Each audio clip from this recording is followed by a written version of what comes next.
This episode of the New Medical Nomads podcast is brought to you by Nomadicare. Now, personally, I love Nomadicare. I've used Nomadicare, and I recommend the company to all new travelers. What Nomadicare does is it takes the fear out of getting set up with a bad recruiter, which is the biggest fear that you have jumping into this journey. So they sit down, they interview recruiters, they vet them, get them on a list, and then provide them to you as a free service, as a free recruiter matchmaking service in order to get you started on your journey. Now, usually you only get 2 recruiters going through Nomadicare, but being a listener of the show, you can get 3. So this is how it's going to work. You go to nomadicare.com/Dylan. You will get set up with 3 recruiters to be on your dream team, as well as a guide to get you started on your journey. The second sponsor of the show is TravCon, the Travelers Conference. I'm super excited to announce them as a sponsor of the show. TravCon was there for me before I got started as a medical nomad, and now I'm actually involved with the planning of the event. So super aligned, super congruent. I've been promoting them before they were even a sponsor, and so I'm excited to have them on. So there are 3 main reasons that you should go to TravCon this year. Number 1, value. This is the cheapest conference to go to as a medical professional, and also the only place that I've ever felt like royalty when you're walking in and all these staffing agencies and all these recruiters want to talk to you, and you're bumping elbows with these travelers and they're interested about your story, about where you're coming from and what you're doing. And it's overall just a really good feel-good event. Number 2 is education and growth. So this conference was founded on the realization that there's a lot to know to be a medical traveler, to be a medical nomad. And so this is where you go to get the most updated tax information. This is where you go for those really niche specific questions on what's it like to travel in an RV and what's it like to travel to Hawaii. And then 3rd, community. This is where a lot of my traveler friends that are very near and dear to my heart right now, this is where we met. So this is where the relationship sparked. It's also one of the only places that you get to go to and see the leaders and meet the leaders of the industry, both on the staffing agency side and on the traveler side, and also get to meet your recruiters face-to-face that you've been working with. So TravCon is always in September every year. TravCon is also always in Las Vegas. The link is going to be in the show notes for you to get your ticket. I'll be at TravCon. All my friends will be at TravCon. I hope to see you there. Hey Nomads, this is Dylan coming at you from quarantine.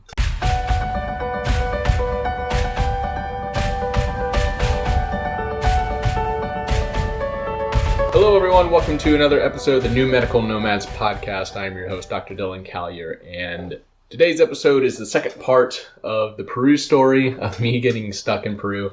The first one was probably a record for me for talking solo. An hour and 20 minutes were the raw unedited version. And the second part is going to be more on the governmental response, how I was able to get home earlier than I would have if I would have done nothing, I guess, is what I'm trying to say. Being proactive when you're a traveler.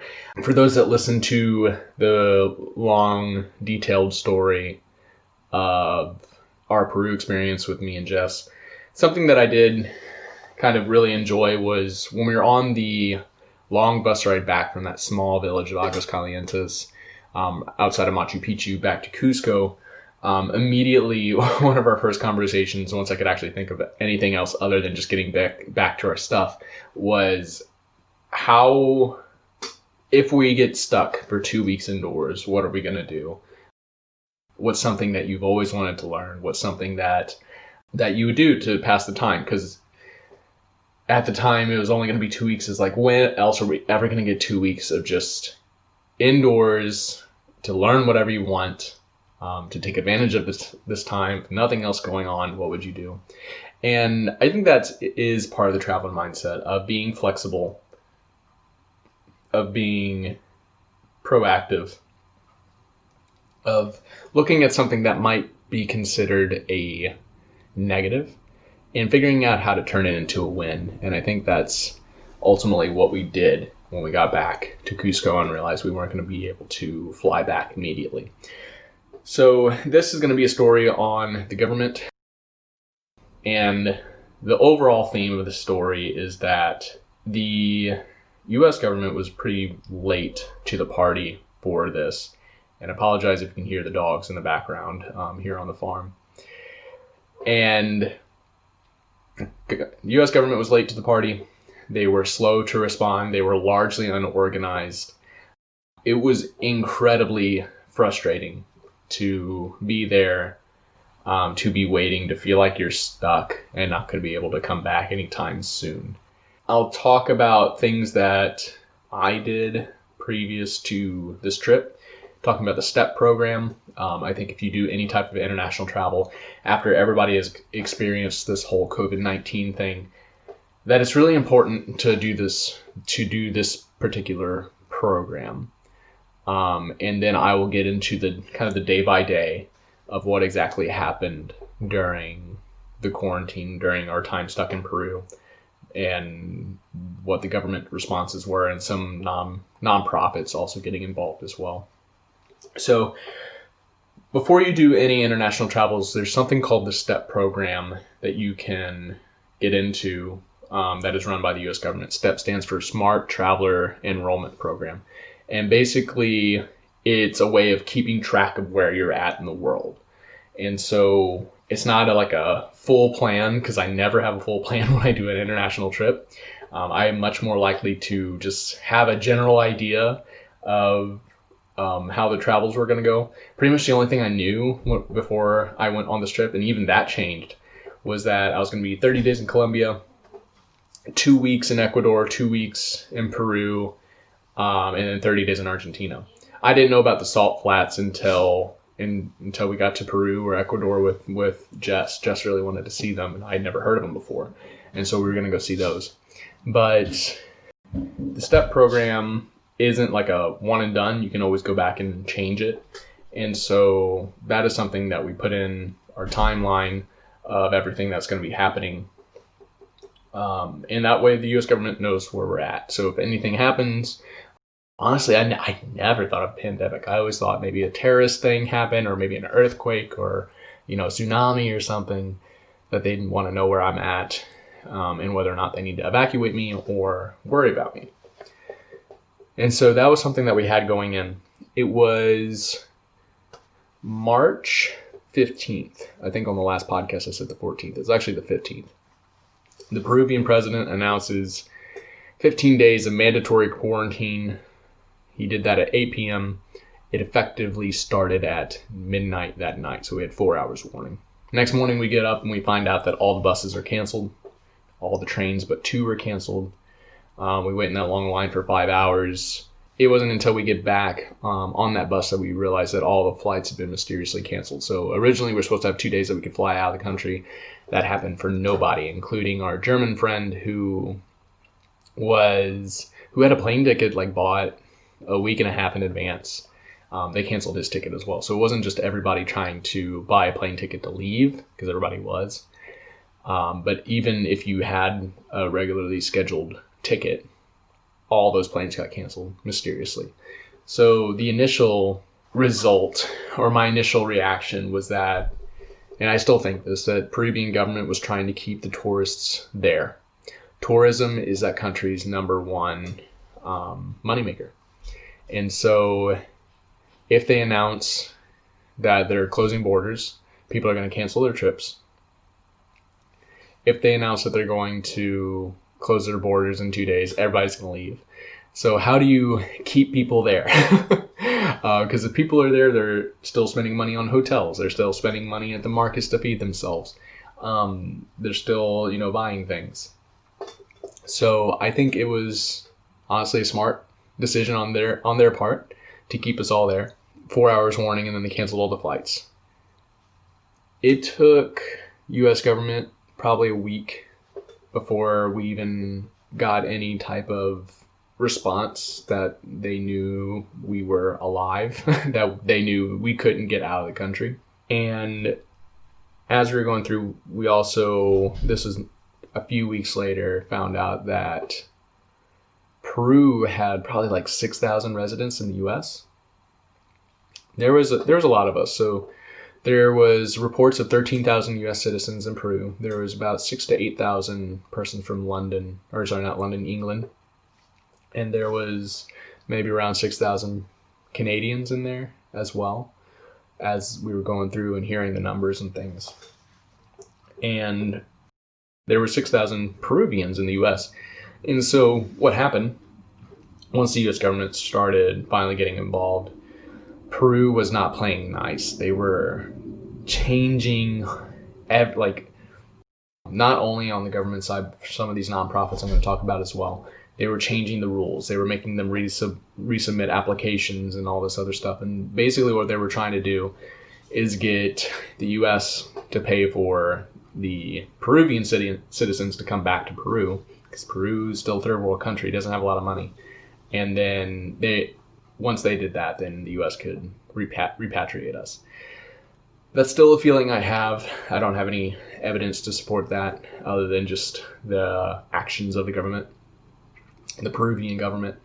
But basically it felt like we were being held as, bait. not bait. I don't know what the term is. Just they were using us to, make money or not have to pay money, I suppose. And so that was much later. After the first 2 days, March 17th, this is when the curfew started. This is when the main square got locked down, so you couldn't walk through the square anymore. We're getting stopped by multiple times. This was probably one of the first disappointing news. There was a post, so we had a Facebook group of 6,000 persons. People were starting to contact their Congress. Somebody had direct contact with the State Department. And I cannot remember the head state guy. He's on the news a lot. I think he might be losing his job soon. I'm not sure. But somebody had a direct contact in there. And from their direct contact, they heard that they had direct orders from Trump not to repatriate persons from Peru. I believe that. What I don't necessarily believe is if this was the actual quote, that we had our chance to opportunity to get out. We had direct orders to get out, and we ignored them. That's one. I don't think anybody would say that. Two, those direct orders to leave didn't happen until 2 days after the borders were closed. So it was just unrealistic. And that was the trend for the U.S. government, is that they had these unrealistic expectations. They were completely disconnected. The first day that the quarantine happened, so after that midnight happened and everything started, that next day they had a flight that left. One flight was allowed to leave. It was a government flight, and it had a small group of volunteers on it, and it also had the U.S. government officials that were in Peru. So the U.S. Embassy for Peru was on a flight out that very next day after the borders were closed down. Or at least everybody was given the option to. I think maybe some people stayed behind, but they weren't working. And so anytime that we tried to call the office, that's why we couldn't get through. It was busy, it just cut out. There was nothing there because there was nobody there. We were sending in emails, not getting responses on the emails, and we were getting no communication whatsoever from the U.S. Embassy. And so they were on the first flight out after the borders closed, and there was 13,000 U.S. citizens stuck. That isn't the number that first came out, as it will be in my notes here somewhere, but that was the reported number after all was said and done. On March 18th, we arrived at our Airbnb. That's when a lot of the rules were coming together of not allowed to walk together. You have to walk in wearing masks. Friends reporting that hostels are getting busted into by police, breathalyzing, getting jailed for 24 hours, and then facing a hefty fine. And then this is also the day that two non-for-profit organizations start stepping up. One was setting a flight out of Texas, and the other had a different flight setup. But when you set up these flights, I ended up becoming friends with one of the leaders of this nonprofit, and they were setting up these flights. You have to have government support from Peru in order to take off, or land and take off, and then you have to have government support from the U.S. or wherever else that you're landing. So the first flight, all flights got approval very quick from Peruvian government, This was still within that first week before they had all these like rules that you had to dance around. So countries like Mexico were able to get everybody out because they were fast. Countries like Israel were able to get everybody out because they were fast. There were still some issues of like going from city to city. So if you only had a flight leaving Lima, and Cusco to Lima by bus is 24 hours. So if you didn't have a airfare set up, like you were going to miss your flight, they weren't letting you leave anyhow because there was no intercity travel.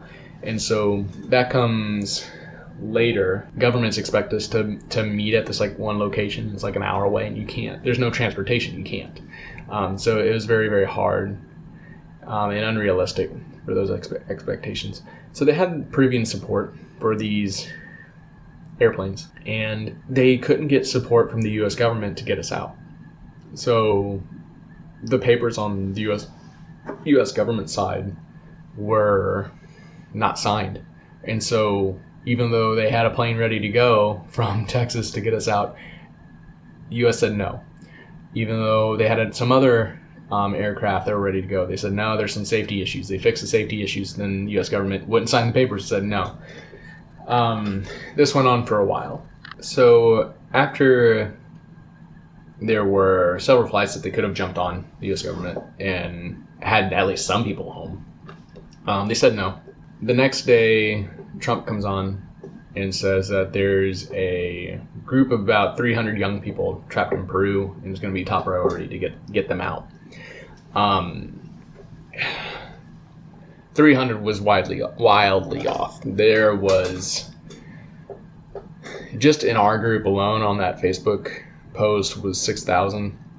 The number ended up being around 13,000 in some reports.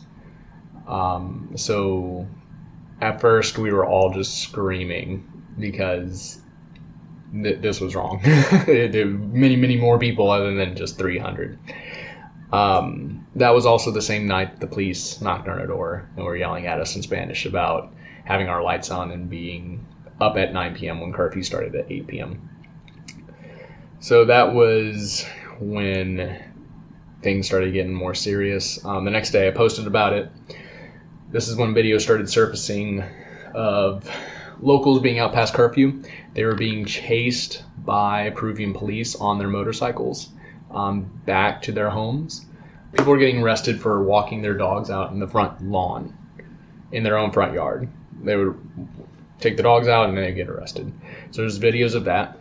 Those fake cops, passports were being taken, not returned. Military started roaming the streets instead of police now. We would go to the markets, and now instead of just an officer standing out in the front, it was 2 armed military personnel with like rifles.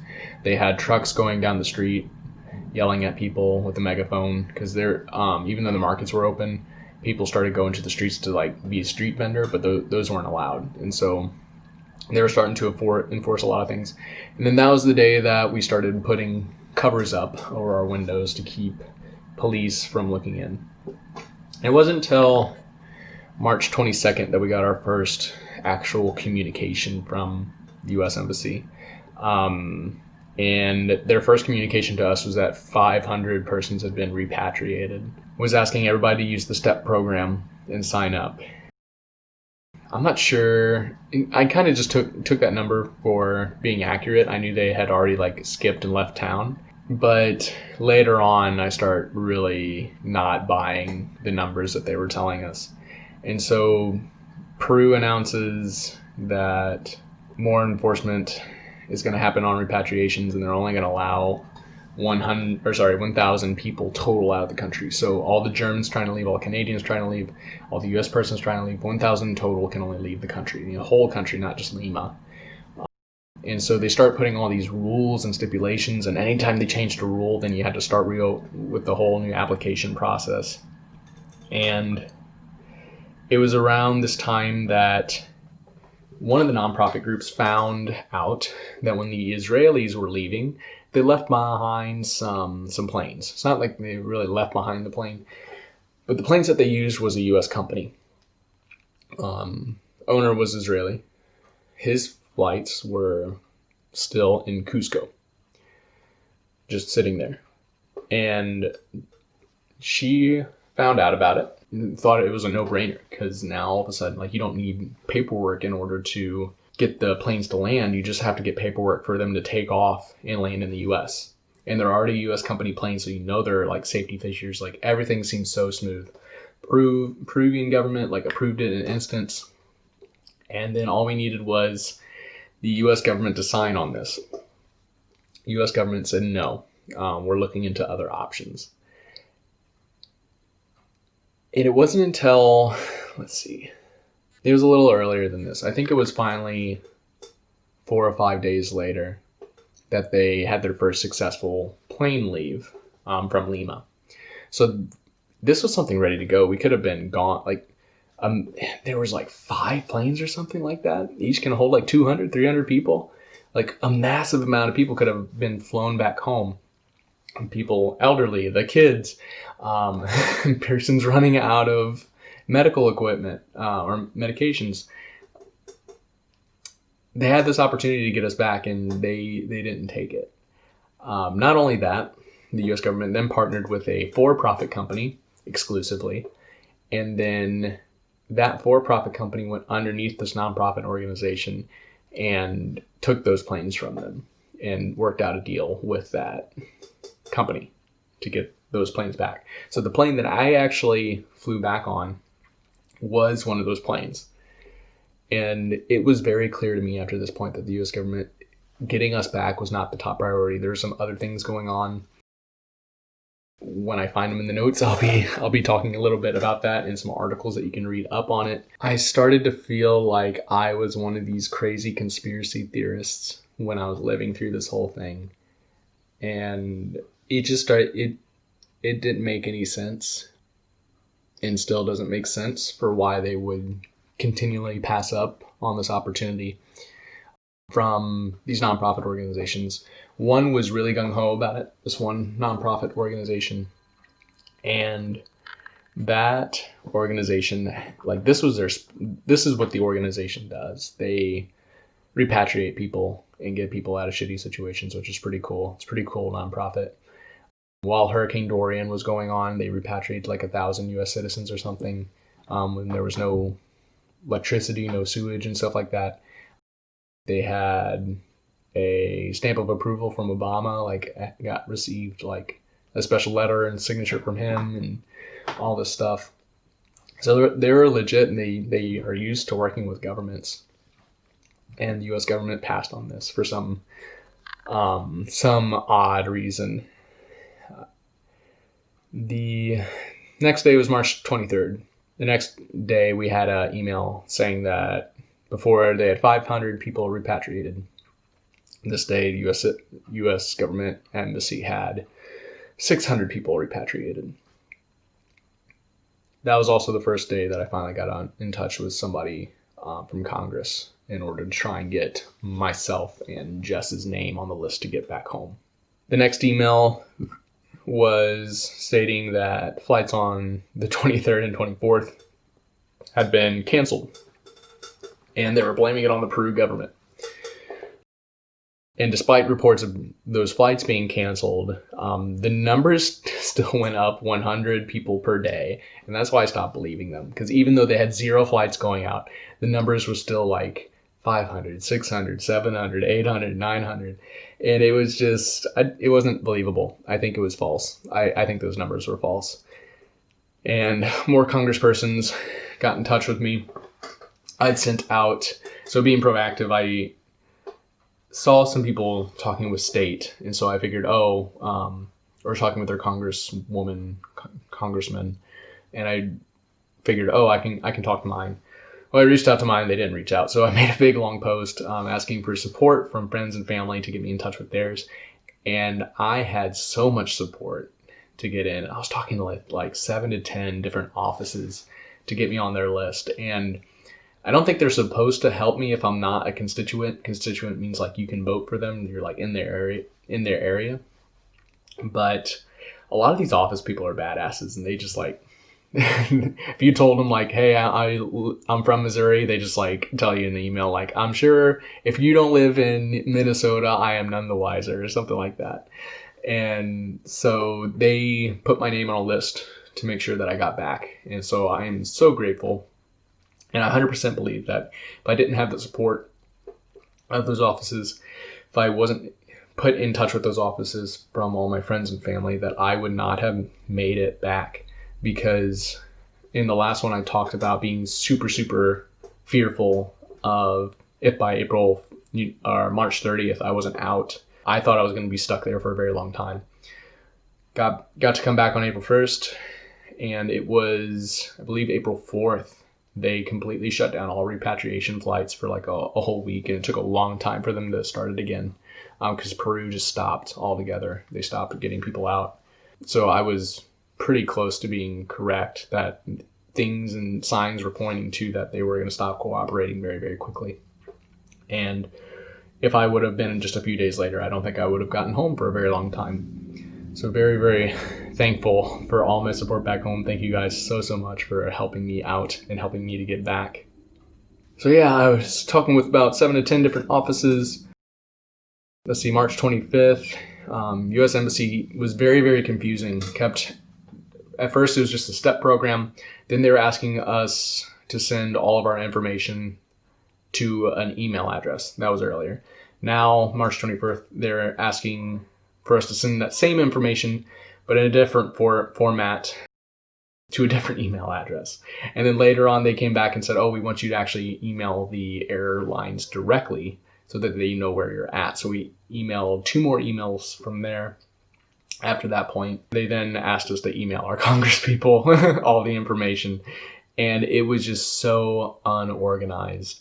And it was so frustrating to see that a nonprofit organization of like 5 people maybe was able to outperform the U.S. government and the U.S. Embassy. And that's not nothing. It's not anything against the embassy. I've talked with people in governmental positions. Oftentimes it's just the systems or somebody higher up that's like, not necessarily blocking, but not letting stuff go through either. So it's not necessarily embassy's fault, but somebody's making decisions that is either impeding the progress or halting all the forward movement in order to get us back home. That same day, small towns were starting to report power outages. Markets were starting to close. So during the time we were there, markets, banks, and pharmacies could be open, and they were the only things allowed open. And if you were in one of those smaller towns, they were having power outages, so you had no way of communicating. You had no way of emailing. If your phone was out of battery, out of juice, like the cell towers were down, you were just kind of waiting for the power to kick back on. And markets were closing down, so now you don't have access to food. I'm sure laundry was a headache. This is exactly what I was worried about, getting stuck in that small town near Machu Picchu. And it was happening to people. Multiple reports of March 25th, hearing of elderly families and persons running out of like heart medications and insulin for their health status. March 26th, reports of sexual assault occurring to foreigners at hostels. U.S. Embassy started asking everybody to register themselves on charter flights. So no longer a U.S. government flight. They just said, try to get on one of these like charter flights. Of course, they all got canceled. Like, duh. And then there were reports of the actual number of U.S. citizens being 13,000. That was March 26th.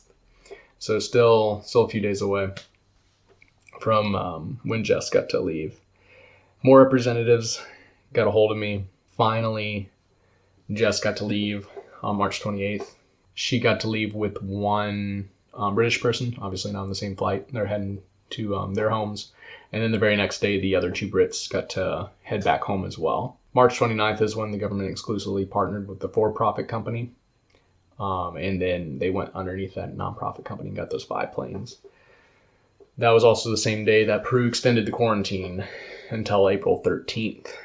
And then a few days later, on April 1st, I was able to be repatriated to the U.S., back to Miami. It was really weird landing. There wasn't any, like you land, you thought it was going to be like U.S. government officials were going to come on board, and maybe military, and they were going to check you, and they were going to temp you, and they were going to assess you, and they were going to tell you you have to self-isolate for a few days. None of that. We landed super late at night, like 10 p.m. Not super late, but we landed at 10 p.m. And we all just got off the plane like we normally would. The airport was absolutely empty. I got on an Uber back. There were no special precautions landing. Absolutely crazy. I was really, really upset with the flight coming back because it was half empty.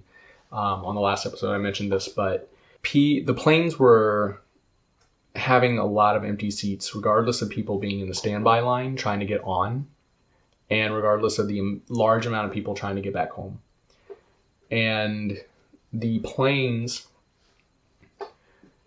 people brought this up, right? So people are posting pictures. And some of these, it looks like they haven't even taken off yet. So I didn't really know how true they were, but there were like legit photos of the planes being very empty. And so they're bringing up these concerns, and basically U.S. Embassy's response was, oh, some people are last minute deciding that they don't want to go home and they want to stay back. But that makes absolutely no sense. That was literally their excuse. And there was a large standby line outside. If people are not showing up, just pull somebody from that standby line. That's all you have to do. And I don't know, it made absolutely no sense. So here's what was happening. Large unorganization.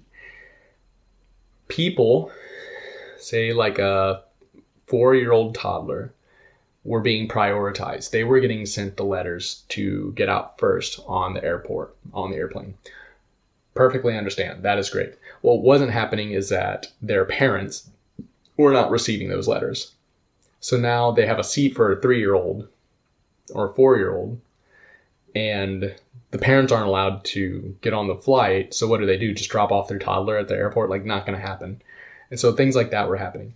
There were permanent residents, so not U.S. citizens, but permanent residents, people who had moved to the U.S. and are permanently there. And then now they're on vacation with their spouse or wherever it might be. The U.S. citizen was getting the letter, but not their wife, the permanent resident. And so, of course, you're not going to leave your wife behind. And so a lot of this unorganization, they weren't keeping people together, which is largely why me and Jess got split up, that she was able to, go before I was. The nonprofit person was like, you should just tell them you're married. And we really considered it. Jess was all for it. I'm such a worrywart. I get nervous about that stuff. And I was like, oh, it's fine. I'll be here a couple more days. Ended up being longer. And started getting really nervous, and very, very thankful it worked out the way it did. But I wasn't that concerned. I was like, if it's not today, it'll be very, very shortly. I'll be following behind. So large unorganization. The other part was they were expecting us to travel from different towns to come into that city, which there was no taxis running. And then anyhow, if you got stopped and you didn't have papers, like, they were going to take you in. Even if you did have papers, they might still take you in and not let you pass. And so that was unrealistic by the U.S. government. And also, they were just not notifying people. Here was one story. You're supposed to meet at 7 a.m. This person got the email at 9 a.m., 2 hours after they were supposed to meet, saying that they had a flight ready for them. It doesn't work like that. You can't do that. The other issue was that people were getting flights. They would land in the U.S. and then they would get an email saying that the flight is ready for them. So they were trying to they were so unorganized, they didn't know who had already been repatriated or who was already on a flight back. And it was just done poorly. It was done so poorly. Absolutely frustrating. And then they said that they fixed it. And so when I get on this flight and it's still empty seats, I was furious because I knew there was people out in the standby line. I was doing PT evaluations, like virtual assessments, because people needed to get back because they had like issues, like heart issues and diabetic issues. And they needed a medical note to be able to board the plane to show like that they needed to get on. It was absolutely insane. I finally get back. I fly to St. Louis the next day. A few days later, the Peru government stopped playing nice and just puts an end to all these repatriation flights. So every time that the U.S. government kept pushing these other options off, or were being unorganized and sending planes out half full, they were wasting time, and a lot of people got, I won't say left behind, but a lot of people had to wait a very, very long time in order to get repatriated, and they shouldn't have to. The last really kind of big piece of me feeling like I was living this conspiracy was after I got back to St. Louis that same day, the nonprofit organization was blasted by the U.S. Embassy by name and the leader for being a scam. Now, this nonprofit organization has three senators senators and congressmen. The majority of them were senators that will help running this. And the U.S. Embassy named them. It wasn't just, hey, watch out for scams, because there were a lot of scams going on. People would pop up in that group and be like, hey guys, I got 100 tickets here. You just have to buy them. Like, go here. Oh, my internet's running out. I gotta go. Type of thing. And you'd click on the profile and it was made like yesterday or something. And so there were a lot of scams on, but the U.S. Embassy went out of their way to post that this group was a scam. They hadn't done this for any of the other groups. So they said that they were collecting money, that it was a scam, don't give them money. It was completely wrong, because they weren't going to collect money until after everybody landed in the U.S. That nonprofit organization, they were getting a large sum of money from a senator somewhere to get us all back, and then we would pay them back. And it was going to be so much more streamlined than what we had to go through with the U.S. government flights. So they created this message against this individual and against the nonprofit organization, and then it was deleted 8 hours later. However, even though it was deleted, that nonprofit organization still received multiple death threats through email, all this stuff, and didn't apologize for it either. They just deleted it. And I think they got maybe an email or something, I don't know. But finally, it wasn't until maybe April 4th that the U.S. Embassy comes out and apologizes for calling the nonprofit group a scam. And all they claim is that they're uncertain of where that information came from. So they don't know. It's so much nonsense. They don't know who said, this person specifically is a scam, which is, has 3 senators on the board, has worked with Obama in the past, all this stuff. And it was around the same timeline that the nonprofit figured out how to get people from the U.S. back to the U.S. without needing a signature from the U.S. government. So what you could do, theoretically, is have a plane with a bunch of Canadians on it, 50, and then the rest would be U.S. citizens. The whole plane can hold 200, and that's 150 U.S. citizens. Canada signs the paperwork. U.S. flies back. You have a simple layover somewhere in the U.S. People get off, and then you fly the Canadians home. So that was the big stopping point, was always U.S. government saying, no, they're not going to sign the papers. Well, they figured out how to do it. And then now all of a sudden the U.S. Embassy is calling them a scam. Very, very odd things were going on. I'm going to post a lot of these articles through it, and probably the timeline in the show notes as well. And one of the articles says that they are going to look into investigation of what's going on. Is very shady. If I had to guess, somebody was making money off of this situation. That's the only reason that I can think of why they wouldn't jump all over 5 planes sitting in Cusco to send us back ASAP versus, waiting. But maybe not. I don't know. And then because of that comment that the nonprofit organization was a scam,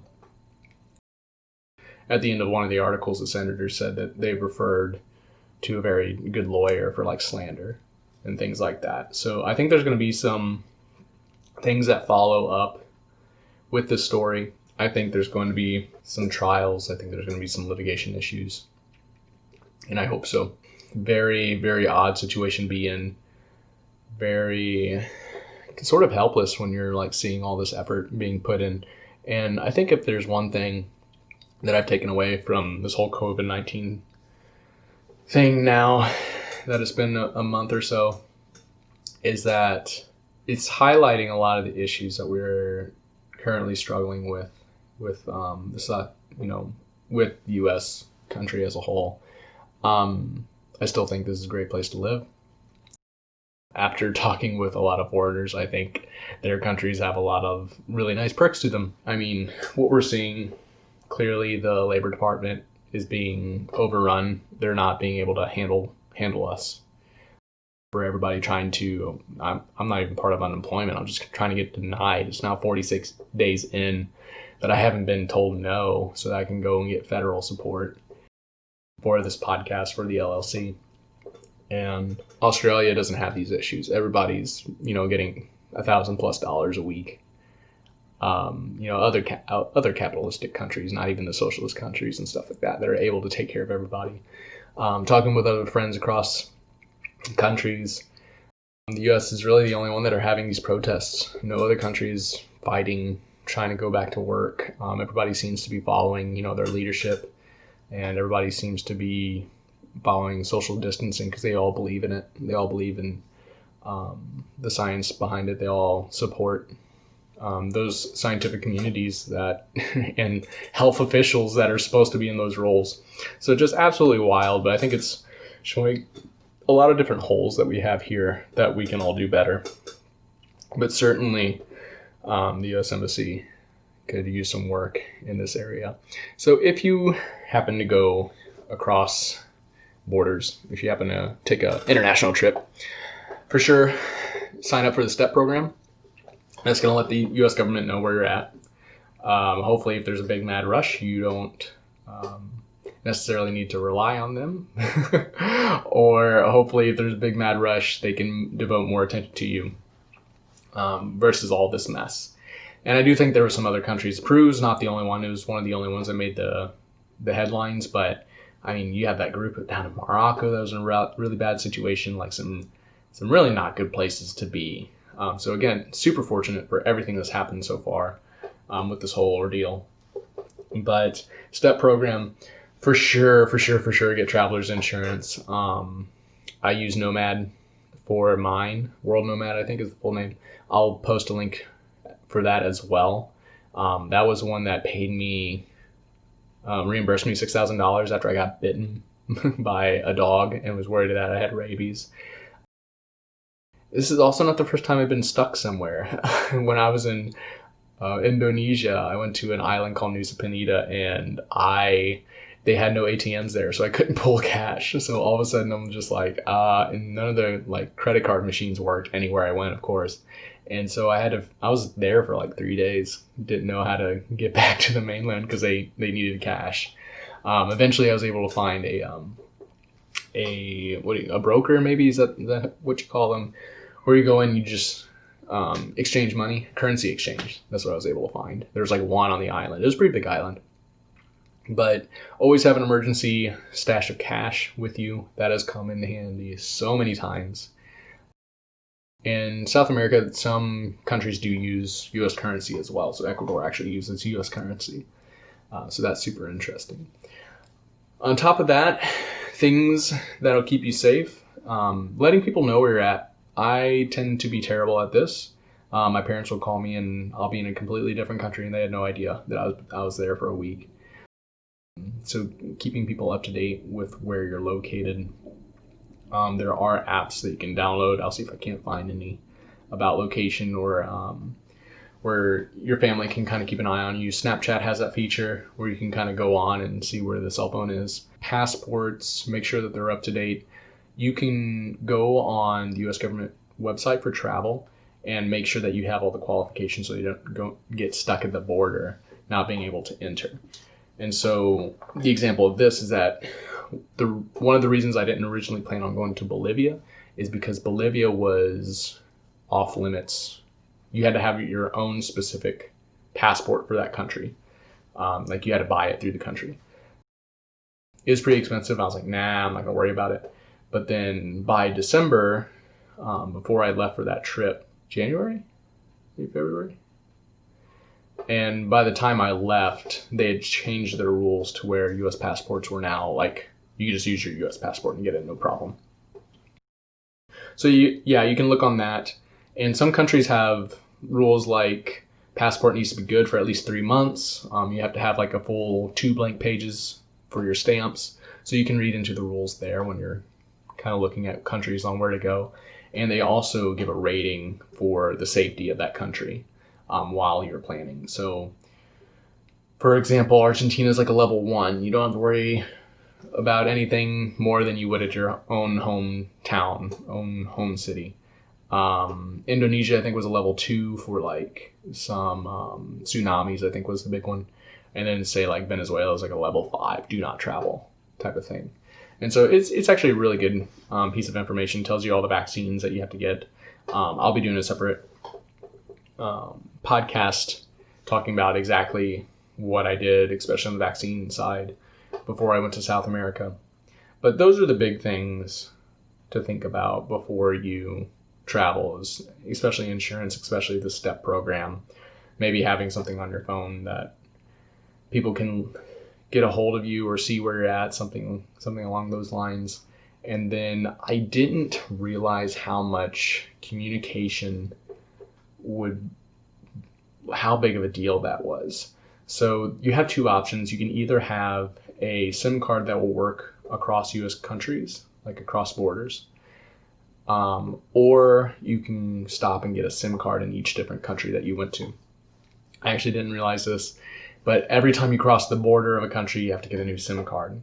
So I thought I would just be able to go to Colombia, get a SIM card. It'll work between Colombia and Ecuador because it's the same company. And then once I got down to Argentina, it would be a different company, so I'd have to get a different SIM card. No, every time I crossed the border, I had to get a different one. And that made it really hard because sometimes you go to a really nice like shop and they take a picture of your passport and like you have to have like some documents. Apparently you're only supposed to be able to get it if you're a permanent resident, but most places don't abide by that rule. And so you can still buy the SIM card for your phone. You just pop it out and pop it in and you're good to go. That is really difficult in a different language because they're explaining all the bland details and you're just like, I don't know, just like, this is what I need. And you're using the translator a lot. So that's its own adventure in itself. But sometimes you're in the middle of town, like northern Peru, and just like everything's run down and you want a phone because you don't want to show up somewhere and not be able to order like an Uber or a taxi cab or something like that on your phone, just because it's a little bit safer. And sometimes you're just in the middle of a bus stop and this guy who's selling sodas is also selling chips and you buy a SIM card and then 2 days later just kaputs out because he totally scammed you. And so there's pros and cons to both. I'll be going into that another way. But really think about that, how you're going to communicate. Your cell phone carrier that you use in the U.S. will probably have some rates, but man, they're expensive. They are really, really not cheap. So I went the SIM card route thinking it was going to be easier. But Google Fi also seems to be like a really good option if you have the ability to use those cell towers. So that's definitely something I'm going to be looking at here pretty soon for my next trip. But I'll be posting some of those comments in the show notes as well. But guys, that is my actionable information for this story. This is also the